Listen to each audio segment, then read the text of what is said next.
Я вам зачитаю выдержки из последней Конституции Туркменистана, принятой в 2020 году. Статья 73. Президент Туркменистана не может быть членом или депутатом Милли Кеңеша Туркменистана, то есть парламента Туркменистана.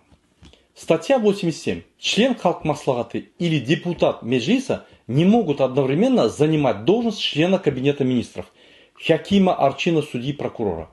Таким образом, наплевав на Конституцию Туркменистана, идиот, наркоман Бердымухамедов забрал под свой контроль все ветви власти в государстве.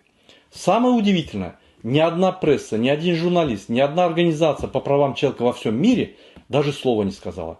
Хотя в Туркменистане присутствует отделение ОБСЕ в лице коррупционера из Канады Макгрегора и отделение ООН с большим персоналом.